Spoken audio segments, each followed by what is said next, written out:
caballeros del pez. Y Reis Bessie un pobre zapatero remendón que no ganaba nada en su oficio, y así determinó comprar una red y meterse a pescador. Muchos días estuvo pescando y no sacó más que cangrejos y zapatos viejos que cuando era remendón no veía nunca. Al fin pensó, hoy es el último día que pesco. Si nada saco, me voy y me ahorco. Echó las redes, y esta vez sacó en ellas a un pez de San Pedro, y, conforme tuvo en su mano el remendón al hermoso pez, le dijo este, que por lo visto no era tan callado como suelen serlo los de su especie. Llévame a tu casa, córtame en 8 pedazos y guísame con sal y pimienta, canela y clavo, hojas de laurel y hierbabuena. Dale a comer 2 pedazos a tu mujer, 2 a tu yegua, 2 a tu perra y los otros 2 los sembrarás en tu jardín. El remendón hizo al pie de la letra cuanto le dijo el pescado, tal fue la fe que le inspiraron sus palabras. De esto se deduce y confirma un hecho eminentemente antiparlamentario. Harto sentimos no poder disimularlo, y es que los que hablan poco inspiran más fe y confianza en sus palabras que los que hablan mucho.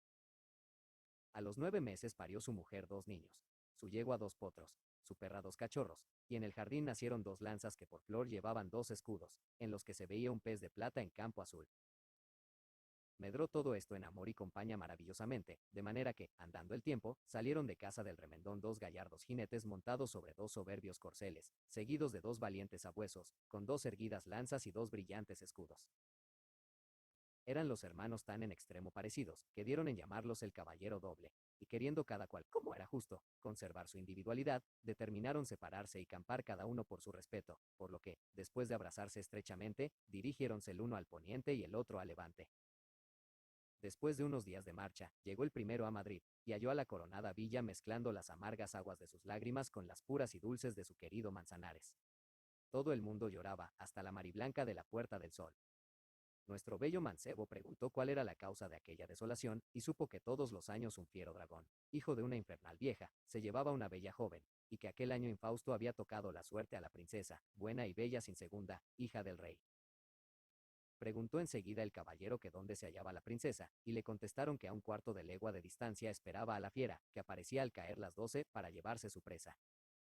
Fue el caballero a cerciorarse al punto indicado, y halló a la princesa hecha un mar de lágrimas y temblando de pies a cabeza. «Huid», gritó la princesa al caballero del pez cuando lo vio llegar. «Huid, temerario, que va a venir el monstruo, y si os ve, pobre de vos».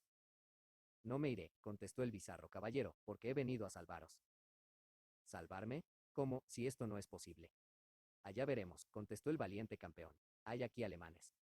«Sí, señor», respondió con extrañeza la princesa. «¿A qué es esa pregunta?» «Ya lo sabréis». Y echando a escape su caballo partió para la desolada villa, volviendo a breves instantes con un inmenso espejo que había comprado en una tienda de alemán. Apoyólo contra el tronco de un árbol, lo cubrió con el velo de la princesa, puso a esta delante, advirtiéndole que cuando estuviese cerca la fiera descorriese el velo y se escondiese tras el espejo. Dicho lo cual, hizo el otro tanto detrás de un vallado cercano. No tardó en aparecer el fiero dragón y en acercarse lentamente a aquella beldad, mirándola con tal insolencia y tal descaro, que solo le faltaba el lente para igualar a otros culebrones menos temibles que él. Cuando ya estaba cerca, la princesa, según le había prescrito el caballero del pez, descorrió el velo y, pasando detrás del espejo, desapareció a los enamorados ojos del fiero dragón, que quedó estupefacto al hallar dirigidas sus amorosas miradas a un dragón como él. Frunció el gesto, su igual hizo lo mismo. Sus ojos se pusieron rojos y brillantes como 2 rubíes. No se quedaron en zaga los de su contrario, que se pusieron como 2 carbuncos. Aumentóse con esto su furor, y erizó sus escamas como un puercoespín sus púas. Las del otro dragón hicieron otro tanto. Abrió una tremenda boca, que hubiese sido única en su especie a no haber sido porque el amenazado, lejos de intimidarse, abrió otra idéntica. Furioso se abalanzó el dragón contra su intrépido contrario, dándose tal calamochazo en la cabeza contra la luna, que quedó aturdido, y como había roto el espejo, y en cada pedazo vio una de las partes de su cuerpo, infirió de esto que con el golpe se había hecho él mismo pedazos. Aprovechó el caballero este momento de mareo y asombro, y saliendo instantáneamente de su escondite con su fiel perro y su buena lanza, le quitó la vida, y le hubiese quitado 100 que hubiera tenido. Déjase pensar el júbilo y algazara de los madrileños, que son gente alegre, cuando vieron llegar al caballero del pez trayendo a ancas a la princesa, más contenta que unas pascuas, y al dragón atado a la cola del brioso corcel, que tiraba de él tan ancho y donoso como si hubiese sido la cola del manto de una orden de caballería. Colegirase también que tal hazaña no se podía pagar al caballero del pez sino con la blanca mano de la princesa, que hubo boda, que hubo banquete, que hubo toros y cañas, y que yo fui y vine y no me dieron nada. Vamos ahora a que el esposo le dijo a la esposa algunos días después de casados, que quería ver todo el palacio, que era tan grande que ocupaba una legua de terreno. Hízose así, y echaron 3 días en verlo. Al cuarto subieron a las azoteas. El caballero se quedó admirado. ¡Qué vista, amigo! Jamás has visto tú una igual ni yo tampoco. Se veía toda España y hasta los moros, y al emperador de Marruecos, que estaba llorando por el dragón su amigo. ¿Qué castillo es aquel?, preguntó el caballero del pez, que se ve allá a lo lejos tan solo y tan sombrío. Ese es, respondió la princesa, el castillo de Albatros, el que está encantado, tiene que nadie pueda deshacer el hechizo, y ninguno de los que lo han intentado ha vuelto de allá. El caballero cayó al oír estas razones, pero como era valiente y emprendedor, a la mañanita siguiente, sin que lo sintiese la tierra, montó su corcel, cogió su lanza, llamó a su sabueso y se encaminó hacia el castillo. Estaba el tal castillo que daba espeluzos mirarlo. Más sombrío que una noche de truenos, más engestado que un fascineroso y más callado que un difunto. Pero el caballero del pez no conocía el miedo sino de oídas, y no volvía la espalda sino a los enemigos vencidos. Así, pues, tomó su corneta o clarín y tocó una sonata. Al toque despertaron todos los dormidos ecos del castillo y de las peñas, que repitieron en coro, ya más cerca, ya más lejos, ya más suave, ya más hueco, los sonidos de la sonata. Pero en el castillo nadie se movió. ¡Ah del castillo!, gritó el caballero. No hay quien atienda a un caballero que pide albergue. No tiene este castillo alcaide, escudero anciano ni paje mozalbete. Vete, vete, vete, clamaron los ecos. Que me vaya, dijo el caballero del pez. Yo no retrocedo en mis empresas por cuanto hay. Ay, ay, ay, gimieron los ecos. El caballero empuñó su lanza y dio un fuerte golpe contra la puerta. Abrióse entonces el rastrillo y asomóse la punta de una larga nariz que sentaba sus reales entre los hundidos ojos y la hundida boca de una vieja más fea que el mengue. ¿Qué se ofrece, imprudente alborotador?, preguntó con voz cascada. Entrar, contestó el caballero. ¿No puedo acaso gozar aquí algún descanso en esta tarde de estío? ¿Sí o no? No, no, no, dijeron los ecos. Había levantado el caballero su visera porque era fuerte el calor, y al verlo la vieja también parecido, le dijo: pasad adelante, bello doncel, que seréis atendido y bien cuidado. Cuidado, cuidado, advirtieron los ecos. Pero el caballero entró diciendo: yo no temo sino a Dios. Adiós, adiós, adiós, suspiraron los ecos. Vamos, madre anciana. Me llamo doña Berberisca, interrumpió la vieja, muy amostazada, al caballero, y soy señora de Albatros. Atroz, atroz, le gritaron los ecos. ¿Queréis callar, malditos vocingleros?, exclamó con coraje doña Berberisca. Soy vuestra servidora, prosiguió, haciendo una cortesía a la francesa al caballero, y si queréis, seré vuestra esposa y viviréis conmigo aquí como un bajá. Ja, ja, ja, ja, rieron los ecos. Que me case con vos, que tenéis 100 años. Estáis loca, y tonta también. Bien, bien, dijeron los ecos. Lo que quiero, prosiguió el caballero, es registrar el castillo, e irme después que haga ese examen. Amén, amén, suspiraron en latín los ecos.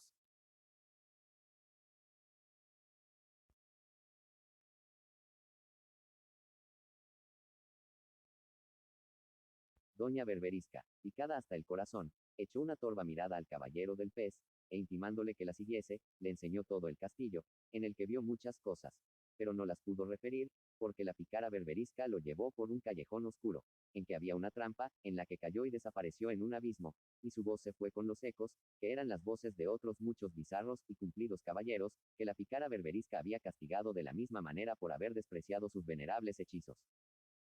Vamos ahora al otro caballero del pez, que había seguido viajando y que vino a parar a Madrid. Al entrar por las puertas de esta, los soldados se formaron, los tambares batieron marcha real, y muchos criados de palacio le rodearon, diciéndole que la princesa se deshacía en lágrimas al ver lo que se había prolongado su ausencia, temiendo le hubiese acaecido alguna desgracia en el maldito castillo encantado de Albatros. Preciso es, pensó el caballero, que me tengáis por mi hermano, a quien parece que tan buena suerte ha cabido. Callemos, y veamos en qué vienen a parar estas misas. Lleváronlo casi en triunfo al palacio, y fácil es hacerse cargo de los cariños y obsequios de que fue objeto por parte del rey y de la princesa. ¿Con qué fuiste al castillo?, preguntaba éste. Sí, sí, contestaba. ¿Y qué viste? No me es permitido decir una palabra sobre ello hasta que vuelva allá otra vez. ¿Piensas acaso volver a ese maldito castillo, tú único y solo que jamás haya vuelto de él? Me precisa. Cuando se fueron a acostar puso el caballero su espada en la cama. ¿Por qué haces eso?, preguntó la princesa. Porque he hecho promesa de no acostarme en cama hasta que vuelva otra vez de Albatros. y al día siguiente montó su bridón y se encaminó hacia el castillo encantado, temiendo que alguna desgracia le hubiese sucedido a su hermano. Llamó al castillo, y se asomaron luego al rastrillo las fieras narices de la vieja, que parecía un pez espada. Pero apenas hubo visto la vieja al caballero, cuando sus narices se pusieron lívidas, porque le pareció que los muertos resucitaban, y huyó invocando al objeto de su devoción, Belcebú, haciéndole promesa de comer cuantas peras y manzanas le presentase si la libertaba de aquella visión de carne y hueso salida de la mansión de los muertos. Señora Senectud, le gritaba el recién llegado, ¿no ha venido por acá un caballero que viste así? Sí, sí, sí, respondieron los ecos. ¿Y qué habéis hecho con ese caballero tan cumplido, tan rematado? Matado, matado, gimieron los ecos. Al oír esto y al ver a la vieja que huía, el caballero del pez no fue dueño de sí. Corrió tras ella y la atravesó con su espada, y como hacía mucho viento y era la vieja muy delgada y ligera, se puso a girar dando vueltas en la punta de la espada como un volador. ¿Dónde está mi hermano, vieja traidora y falaz, hechicera del diablo?, preguntaba el caballero. Yo os lo diré, respondió la bruja, pero como voy a morir y estoy, mareada de las vueltas que doy mal de mi grado, no lo diré, hasta que me hayáis resucitado. ¿Y cómo he de hacer yo ese mal milagro, pérfida bruja? Ahí di al jardín, respondió la vieja, cortad siempre, vivas, eternas, moco de pavo y sangre de dragón. Haced con estas flores un cocimiento en la caldera, y preparad con él un baño en el que me meteréis. Y diciendo esto la vieja, se murió sin decir Jesús. Hizo el caballero todo como se lo había prescrito la vieja, la que efectivamente resucitó, y más fea que antes, porque sus narices, que no cupieron en el caldero, se quedaron muertas y tan blancas, que parecían un colmillo de elefante. Díjole entonces al caballero dónde estaba su hermano. Bajó al abismo, en que halló a este y a otras muchas víctimas de la pícara berberisca, y las fue metiendo una tras otra en el caldero, y todas iban resucitando, y conforme resucitaban venía alegre el eco que era su voz, tomando posesión de sus gargantas, y lo primero que decían era: maldita vieja, berberisca sin piedad, malvada sin entrañas. Lo que hizo con estos hidalgos, hizo el caballero con muchas bellas jóvenes que se había llevado el dragón, que era hijo de la vieja, y cada cual de ellas daba gracias al caballero del pez, y su mano a uno de los hidalgos resucitados, y la pícara berberisca, al ver esto, se volvió a morir de envidia y de coraje. La niña de los tres maridos. Había un padre que tenía una hija muy hermosa, pero muy voluntariosa y terca. Se presentaron tres novios, a cual más apuestos, que le pidieron su hija. Él contestó que los tres tenían su beneplácito, y que preguntaría a su hija a cuál de ellos prefería. Así lo hizo, y la niña le contestó que a los tres. Pero, hija, si eso no puede ser. Elijo a los tres, contestó la niña. Habla en razón, mujer, volvió a decir el padre. ¿A cuál de ellos doy el sí? A los tres, volvió a contestar la niña, y no hubo quien la saqueis de ahí. El pobre padre se fue mohino, y les dijo a los tres pretendientes que su hija los quería a los tres, pero que como eso no era posible, que él había determinado que se fuesen por esos mundos de Dios a buscar y traerles una cosa única en su especie, y aquel que trajese la mejor y más rara, sería el que se casase con su hija. Pusiéronse en camino, cada cual por su lado, y al cabo de mucho tiempo se volvieron a reunir allende los mares, en lejanas tierras, sin que ninguno hubiese hallado cosa hermosa y única en su especie. Estando en estas tribulaciones, sin cesar de procurar lo que buscaban, se encontró el primero que había llegado, con un viejecito, que le dijo si le quería comprar un espejito. Contestó que no, pues que para nada le podía servir aquel espejo tan chico y tan feo. Entonces el vendedor le dijo que tenía aquel espejo una gran virtud, y era que se veían en él las personas que su dueño deseaba ver, y habiéndose cerciorado de que ello era cierto, se lo compró por lo que le pidió.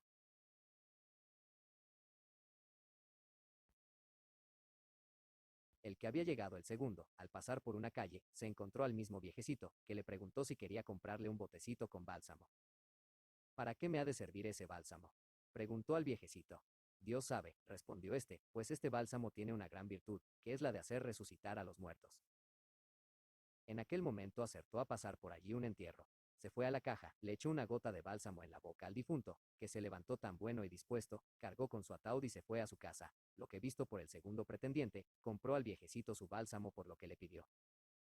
Mientras el tercer pretendiente paseaba metido en sus conflictos por la orilla del mar, vio llegar sobre las olas una arca muy grande, y acercándose a la playa se abrió y salieron saltando en tierra infinidad de pasajeros. El último, que era un viejecito, se acercó a él y le dijo si le quería comprar aquella arca. ¿Para qué la quiero yo?, respondió el pretendiente, si no puede servir sino para hacer una hoguera. No, señor, repuso el viejecito, que posee una gran virtud, pues que en pocas horas lleva a su dueño y a los que con él se embarcan a donde apetecen ir y donde deseen. Ello, es cierto, puede usted cerciorarse por estos pasajeros, que hace pocas horas se hallaban en las playas de España. Cercioróse el caballero, y compró el arca, por lo que le pidió su dueño. Al día siguiente se reunieron los tres y cada cual contó muy satisfecho que ya había hallado lo que deseaba y que iba, pues, a regresar a España. El primero dijo cómo había comprado un espejo, en el que se veía, con solo desearlo, a persona ausente que se quería ver, y para probarlo, presentó su espejo, deseando ver a la niña que todos tres pretendían. Pero cuál sería su asombro cuando la vieron tendida en un ataúd y muerta. Yo tengo, exclamó el que había comprado el bote, un bálsamo que la resucitaría, pero de aquí a que lleguemos, ya estará enterrada y comida de gusanos. Pues yo tengo, dijo a su vez el que había comprado el arca, un arca que en pocas horas nos pondrá en España. Corrieron entonces a embarcarse en el arca, y a las pocas horas saltaron en tierra y se encaminaron al pueblo en que se hallaba el padre de su pretendida. Hallaron a éste en el mayor desconsuelo por la muerte de su hija, que aún se hallaba de cuerpo presente. Ellos le pidieron que los llevase a verla, y cuando estuvieron en el cuarto en que se encontraba el féretro, se acercó el que tenía el bálsamo, echó unas gotas sobre los labios de la difunta, la que se levantó tan buena y risueña de su ataúd, y volviéndose a su padre, le dijo: «Lo ve usted, padre, cómo los necesitaba a los tres. Bella,